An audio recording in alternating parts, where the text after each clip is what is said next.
ठीक है, मायरा ने हाँ में सिर हिलाते हुए कहा और अभिनव वहां से निकल गया। अभिनव बाहर आकर अपनी गाड़ी में बैठ गया था। जैसे ही उसने गाड़ी चालू की तो अचानक से उसके दिमाग में एक जगह आई। वो घर जाने के बजाय उस जगह जाना चाहता था। उसने तुरंत अपनी जेब से फोन निकाला और सीधा मोंटी को फोन मिला दिया। कुछ देर तक रिंग होने के बाद आखिरकार मोंटी ने फोन उठाया। इधर से अभिनव ने पूछा, तुम इस वक्त कहाँ हो? मैं यही हूं, शहर में। क्या हुआ? मैं अभी तुमसे मिलना चाहता हूं, अपनी लोकेशन भेजो, अभिनव ने कहा और बिना मोंटी का जवाब सुने ही फोन काट दिया। अगले पल उसके फोन पर एक मैसेज आया। उसमें मोंटी की लोकेशन थी। अभिनव ने गाड़ी तेजी से उस लोकेशन की तरफ बढ़ाना शुरू कर दी। जितनी तेजी से उसकी गाड़ी चल रही थी, उससे ज्यादा तेजी से अभिनव के दिमाग में सवाल घूमते जा रहे थे। वो जल्द से जल्द उन सभी सवालों के जवाब ढूंढना चाहता था। कुछ देर के बाद अभिनव एक पुराने लेकिन आलीशान से बंगले के बाहर पहुंच चुका था। उस बंगले को देखकर ही लग रहा था कि वो राणा का होगा। अभिनव ने गाड़ी रोकी और मोंटी को अपने पहुंचने की खबर दी। अगले ही पल बंगले के दरवाजे खुल गए। अभिनव गाड़ी से नीचे उतरा और गुस्से में अपनी मुट्ठियां भींचकर अंदर की तरफ बढ़ने लगा। वो मेन गेट से होता हुआ बंगले के अंदर दाखिल हो गया था। अभिनव को देखते ही मोंटी ने एक बड़ी सी मुस्कान के साथ उसका स्वागत किया। अभिनव के चेहरे पर अभी भी वही गुस्सा था जो मोंटी ने पहली मुलाकात में देखा था। अभिनव ने इधर उधर की बात करना ठीक नहीं समझा और सीधा मुद्दे पर आते हुए बोला, राणा कहाँ है? अभिनव के मुंह से यह सवाल सुनते ही मोंटी के चेहरे की मुस्कान पूरी तरह से गायब हो गई। उसने कहा, मतलब तुम मुझे सुन चुके हो, मैं दोबारा नहीं कहूंगा। तुम्हारा पिता राणा कहाँ है वो? अभिनव का सवाल सुनकर मोंटी की आंखें फटी की फटी रह गई थी। उसे एक झटका लगा और उस झटके की वजह से वो जहां खड़ा था वही का वही जम गया था। उसे इस बात पर विश्वास नहीं हो रहा था कि अभिनव उससे ऐसा सवाल भी कर सकता था। मोंटी को गुस्सा आया और वो बोला, तुम क्या मेरे पापा के बारे में पूछ रहे हो? मैं तुम्हें पहले भी कह चुका हूं मोंटी कि तुम मुझे सुन चुके हो, मैं दोबारा नहीं कहूंगा। तुम्हारे पिता राणा कहाँ है? अंदर? कहाँ छुपा रखा है तुमने उन्हें?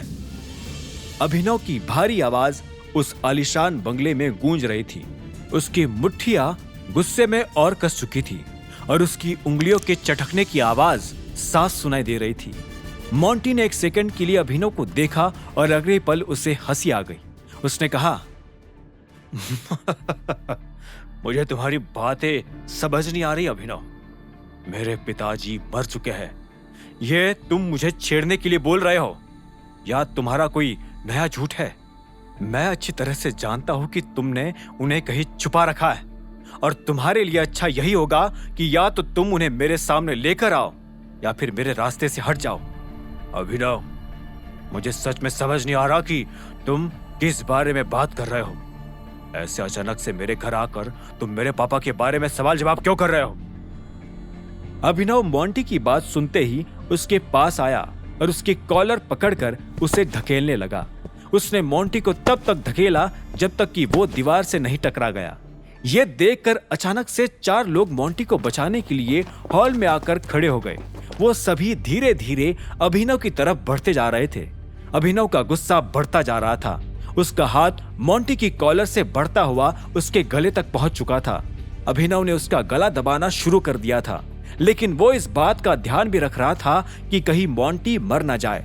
अगर मोंटी मरता तो अभिनव को कुछ हाथ नहीं आने वाला था। मोंटी के मुंह से सच उगलवाने के लिए अभिनव जोर से चिल्लाते हुए बोला, सवाल के जवाब में सवाल मत पूछो।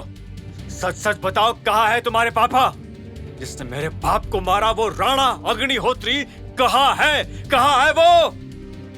अभिनव की आवाज में गुस्से के साथ साथ दर्द भी झलक रहा था। उधर मोंटी का चेहरा लाल होने लगा था। उसकी सांसें फूलने लगी थी।